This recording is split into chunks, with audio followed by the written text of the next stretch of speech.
너희는 모든 민족에게 이렇게 널리 선포할지어다. 너희는 전쟁을 준비하고 용사를 격려하고 병사로 다 가까이 나와서 올라오게 할지어다. 너희는 보습을 쳐서 칼을 만들지어다. 낫을 쳐서 창을 만들지어다. 약한 자도 이르기를 나는 강하다 할지어다. 사면의 민족들아, 너희는 속히 와서 모일지어다. 여호와여, 주의 용사들로 그리로 내려오게 하옵소서. 민족들은 일어나서 여호사밧 골짜기로 올라올지어다. 내가 거기에 앉아서 사면의 민족들을 다 심판하리로다. 너희는 낫을 쓰라. 곡식이 이곳도다. 와서 밟을지어다. 포도주 틀이 가득히 차고 포도주 독이 넘치니 그들의 악이 크미로다. 사람이 많음이여 심판의 골짜기에 사람이 많음이여 심판의 골짜기에 여호와의 날이 가까우미로다. 해와 달이 캄캄하며 별들이 그 빛을 거두도다. 여호와께서 시온에서 부르짖고 예루살렘에서 목소리를 내시리니 하늘과 땅이 진동하리로다. 그러나 여호와께서 그의 백성의 피난처 이스라엘 자손의 산성이 되시리로다. 그런즉 너희가 나는 내 성산 시온에 사는 너희의 하나님 여호와인 줄 알 것이라. 예루살렘이 거룩하리니 다시는 이방 사람이 그 가운데로 통행하지 못하리로다. 그날의 산들이 단 포도주를 떨어뜨릴 것이며 작은 산들이 젖을 흘릴 것이며 유다 모든 시내가 물을 흘릴 것이며 여호와의 성전에서 샘이 흘러나와서 시딤 골짜기에 되리라. 그러나 애굽은 황무지가 되겠고 에돔은 황무한 들이 되리니 이는 그들이 유다 자손에게 화합을 행하여 무지한 피를 그 땅에서 흘렸음이니라. 유다는 영원히 있겠고 예루살렘은 대대로 있으리라. 21절 말씀 함께 보겠습니다. 내가 전에는 그들의 피 흘림 당한 것을 갚아주지 아니하였거니와 이제는 갚아주리니 이는 여호와께서 시온에 거하심이니라. 아멘. 메뚜기 때 때문에 겪는 심한 고통 속에서 시작된 요엘 선지자의 외침이 오늘 3장에서 주님의 영광의 날을 선포함으로 끝이 납니다. 그날 심판의 날은 이 땅의 모든 악이 사라지고 온전한 샬롬이 평화가 이루어질 것을 오늘 본문은 말씀하고 있습니다. 오늘 본문을 통해 우리는 두 가지 정도 살펴보기 원합니다. 첫 번째로는 주님은 그날의 시온의 백성에게 피난처와 요새가 되어 주신다는 것입니다. 두 번째로는 그날은 주님이 악인을 심판하는 날이라는 것입니다. 오늘 말씀을 통해서 요엘서 3장을 살펴보면서 우리 모두에게 시온의 백성과 같이 피난처와 요새가 되어주시는 하나님을 바라볼 수 있고 그분께 피할 수 있기를 바랍니다. 먼저 그날에 주님은 시온 백성에게 피난처와 요새가 되어주시겠다 약속하십니다. 오늘 본문 16절 말씀에 여호와께서 시온에게 부르짖고 예루살렘에서 목소리를 내시리니 하늘과 땅이 진동하리로다. 그러나 여호와께서 그의 백성의 피난처 이스라엘 자손의 산성이 되시로다 라고 말씀해 주십니다. 하나님은 모든 민족에게 선포하셨습니다. 전쟁을 준비하고 용사들을 무장시켜서 군인들은 모두 여호사밧 골짜기로 모이라 라고 말씀하십니다. 이날은 사방의 모든 민족들을 심판하는 날입니다. 수많은 무리들은 판결의 골짜기에 모이고 주님은 그들을 심판하십니다.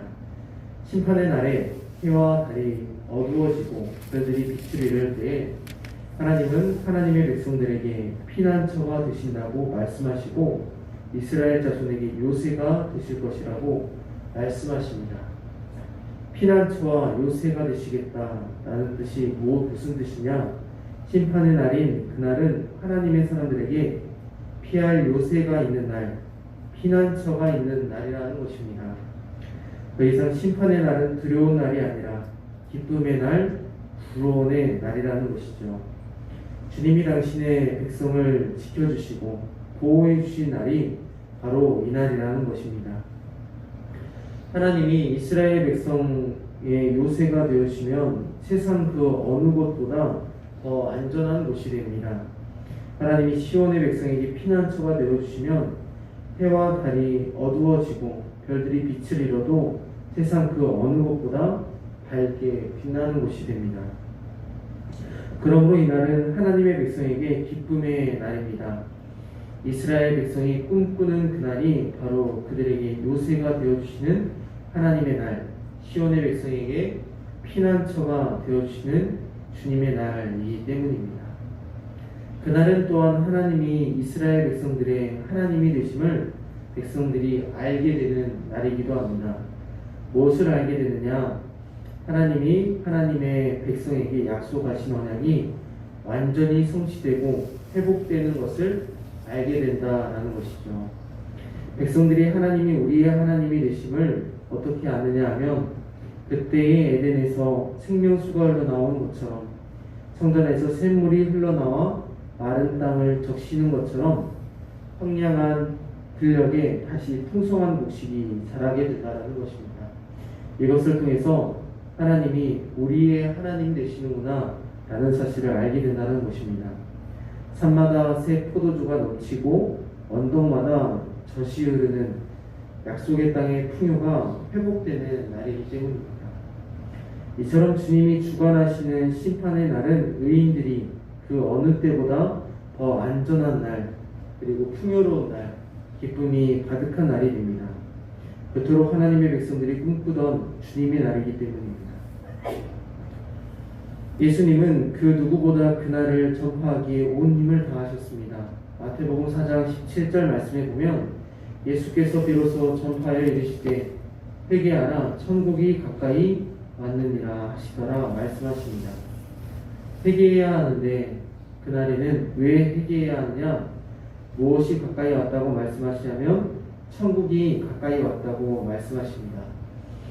이처럼 왜 하나님의 나라를 전파하는 일에 예수님은 온 생애를 다 쏟으셨냐면 그렇게 하신 이유는 바로 심판의 날에 하나님의 나라가 우리의 피할 유일한 요새요 피난처가 되시기 때문입니다. 그러므로 우리는 어디로 피해야 하겠습니까? 피난처 되시는 유일한 요새 되시는 주님께 피해야 합니다.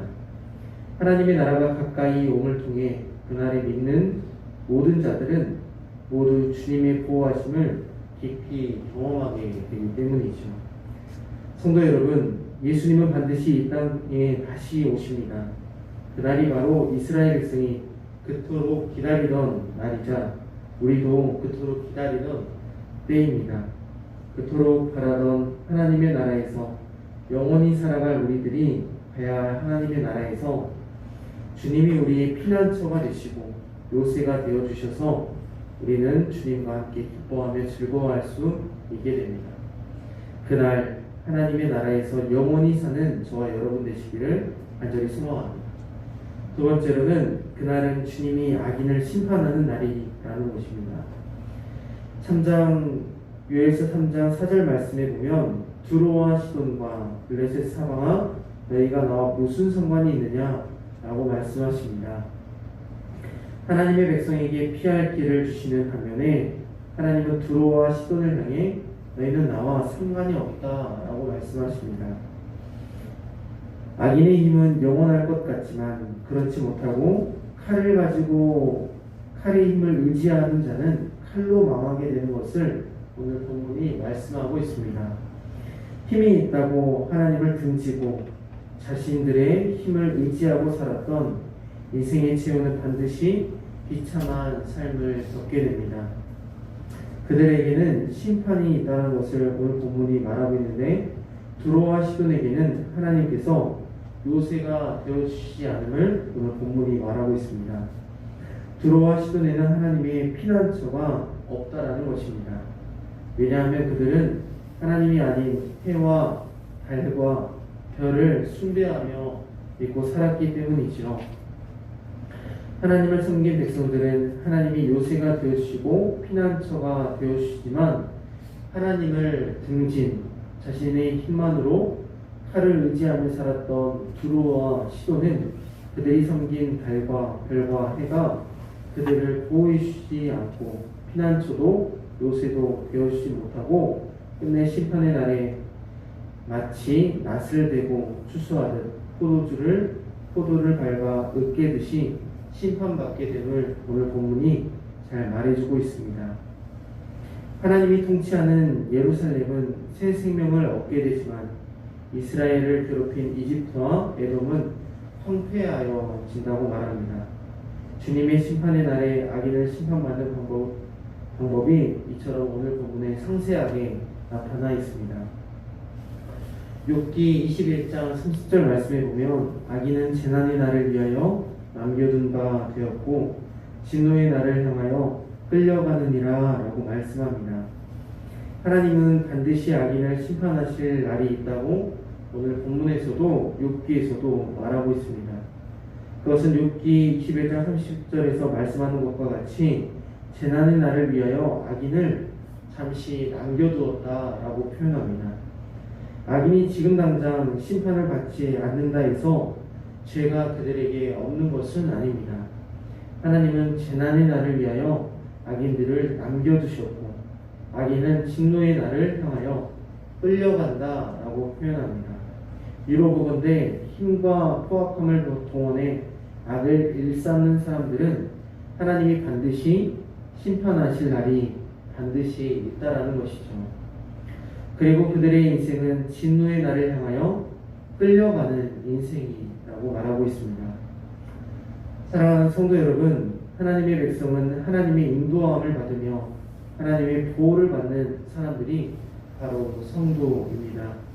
심판의 날에 성도는 기뻐하며 즐거워하며 찬송하게 되는데 그 이유는 하나님이 우리의 피난처가 되어주시기 때문입니다. 그러므로 성도는 악인의 인생을 보며 심판의 날을 기다리는 사람들입니다. 비록 세상이 악인들의 포악함이 난무한다 할지라도 하나님의 백성은 하나님께서 끝까지 보호하신다는 사실을 알고 그날에 하나님이 우리의 하나님이 되심을 알게 되는 것을 깨달으며 주님 오시는 그날을 사모하며 소망하는 저와 여러분들이 되기를 간절히 소망합니다. 끝으로 전쟁은 오직 주님께 속해 있음을 기억하면서 오늘 하루도 진노의 날을 향하여 끌려가는 인생이 아니라 구원의 날을 향하여 주님과 동행하며 하나님의 인도하는 십자가의 승리의 길로만 나아가는 저와 여러분들이 되시기를 간절히 소망합니다. 기도하겠습니다. 좋으신 하나님 아버지, 은혜와 사랑을 감사드립니다. 연약하고 부족한 우리를 사랑하여 주시고 오늘도 말씀하여 주시니 감사합니다. 이스라엘의 구원하여 주시는 하나님, 우리의 피난처와 요새가 되어 주신다고 약속해 주심을 우리가 믿습니다. 비록 악인의 죄악이 세상에 난무하나 심판의 날 하나님의 백성들은 하나님이 우리의 하나님이 되심을 밝히 알게 될 수 있도록 인도하여 주시고 말씀으로 정결하고 거룩하게 살아가게 하여 주옵소서. 오직 십자가 승리의 길로만 가게 하시고 죄가 있다면 회개하게 하시고 하나님의 인도하심에 순종하며 살아갈 수 있도록 힘과 능력과 지혜를 허락하여 주옵소서. 오늘도 주님 앞에 나와 기도합니다. 기도의 제목마다 하나님의 때에 응답하여 주시고 하나님의 이름이 온 땅 가운데 충만하게 하여 주옵소서. 예수님 거룩하신 이름으로 기도드렸습니다. 아멘.